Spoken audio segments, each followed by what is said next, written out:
morning! Sunday na. Ang bilis, no? September na. Nag-alay na ba kayo kagabi? Kahapon? Marami nag-send sa akin yung alay nila. Very good.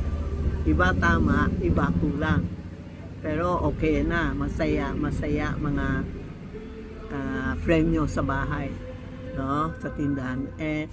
Isasabihin ko lang sa iyo experience ko kahapon na nakakatuwa. Alam mo, the feng shui is a guide lang, pero minsan naniniwala ka, tumutupad o makikita mo, pag hindi ka naniniwala, okay lang. Ako kasi naniniwala, naka-advise ako, mag-alay kayo.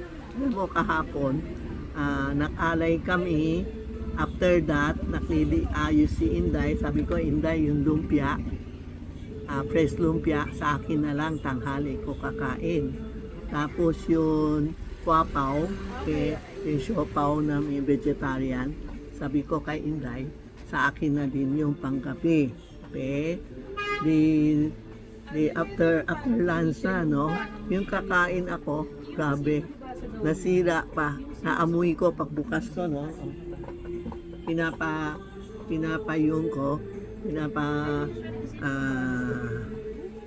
Microwave ko, ang lakas ng amoy. Ako, nasira, ibig sabihin, kumain na sila, di ba? Tapos, after mga di sira na, di kumain ako ng kwapaw, yung siopaw na may vegetarian. Nasira din, sabi ko. Ay, totoo pala talaga, inubos nila. Gutom sila eh. Di ba? Ibig sabihin, gutom sila. Kaya, kumain sila. Pero hindi ba, amoy lang eh. Pero talagang sira po. Nasira talaga po. Then, may pongkam. Sika, ano pa yun? Isa, kam. Ano pa? Basta dalawang prutas, ano? Yung pongkam, walang lasa. Pag walang lasa, ibig sabihin, nakakain na nila. Tapos isa, wala din, maasim. Kiwi, sira din. Kaya nga sabi ko, they are very hungry. So, yung mga alak, pag nag-alay kayo, binubuhos ko sa labas o sa loob. Parang ibig sabihin na inom yan na po. So, happy din ako na mga friend ko dito kumain kasi talagang sila na eh. Ibig sabihin, dumaan na sila sa amin po, no? So, maski na believe it or not, yan ang experience ko na talaga kumain sila, pati prutas,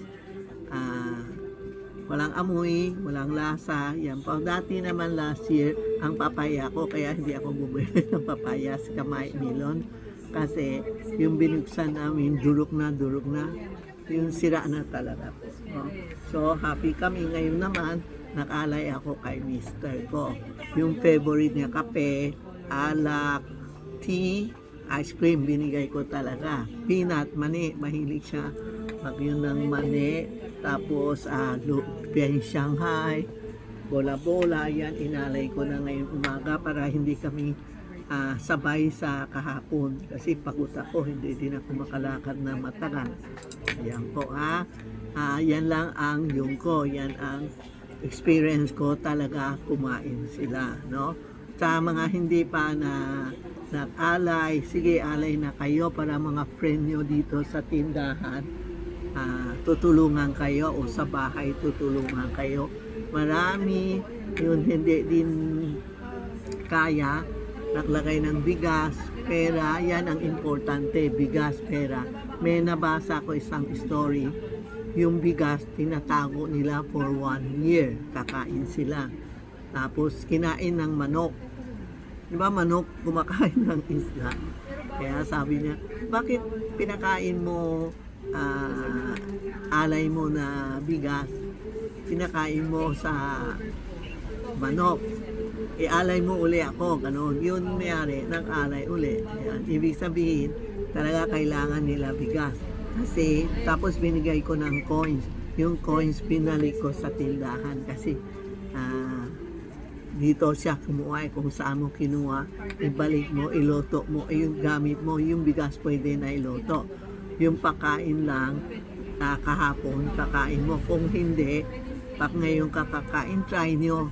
Give me experience, text me or video me na nasira ba pakain nyo o ano-ano experience nyo na we can share to others po na ito ang sharing ko sa inyo nangyari kahapon dito sa tindahan.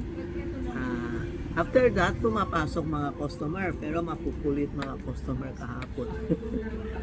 Baka ngayon kasi kahapon nahihilo, umulan biglang umulan, lumakas ang ulan, high tide pa, naka-pray ako na high tide pa sipak, hindi nahinto ko, aapaw na naman ang tubig dito sa tindahan, baha na naman, kaya every July 15 ghost month, talaga nagpre-pray ako, high tide talaga.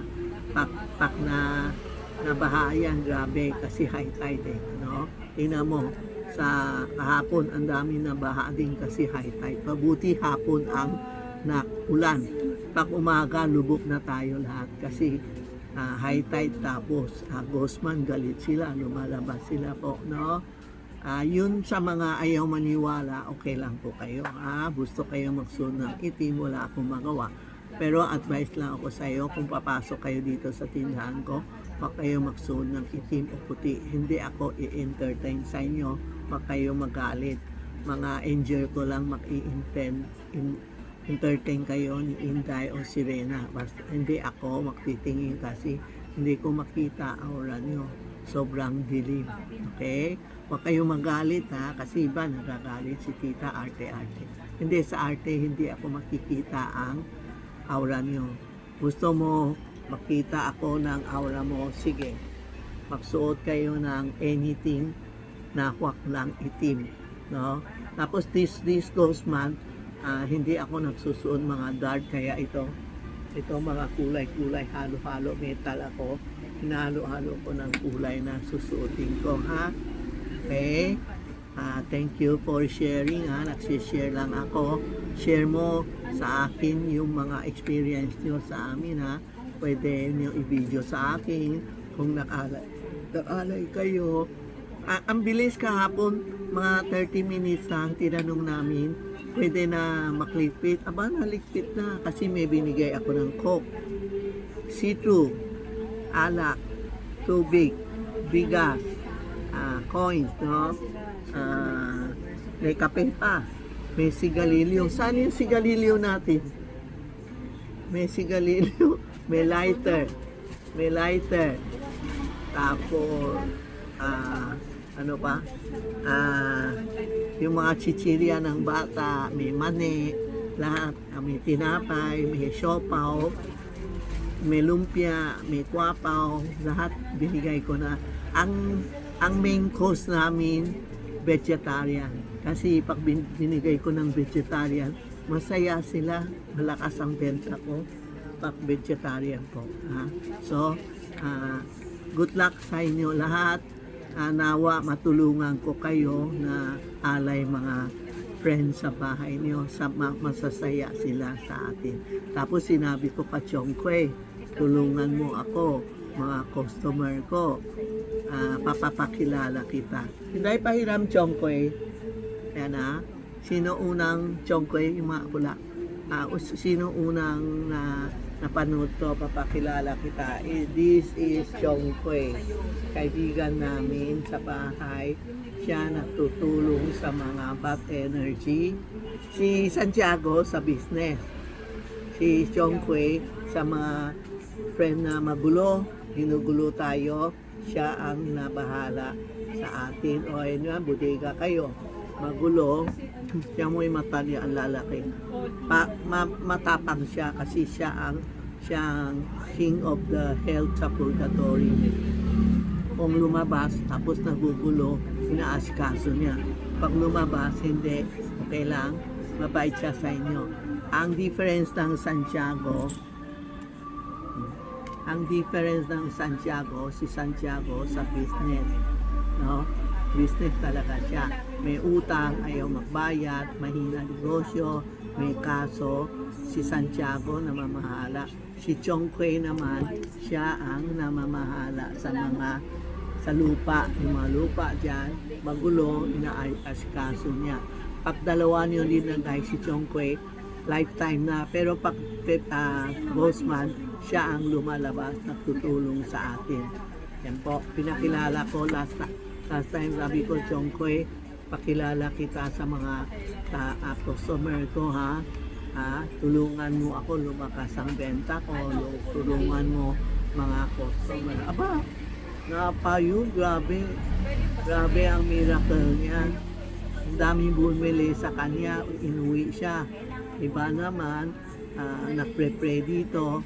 Pero dito ako, okay ako kay Chong Quay. Ano, Chong Quay, di ba? Tapos Santiago ko, grabe, pag pumasok ang customer, ay, mahal, ayaw ko. Mamaya, upo siya. Siya ang napili ng malaki kasi tinatawag siya ni Santiago. Kasi si Santiago minsan ayaw sumama sa ibang tao. Ayaw sumama. Iba naman, tinatawag siya. Samahan mo ako umuwi, tutulungan kita. Kaya nga iba, nakaupo. Ayaw, pahala siya, hindi ako nagpipili. Pero mamaya, ang kuha niya malaki.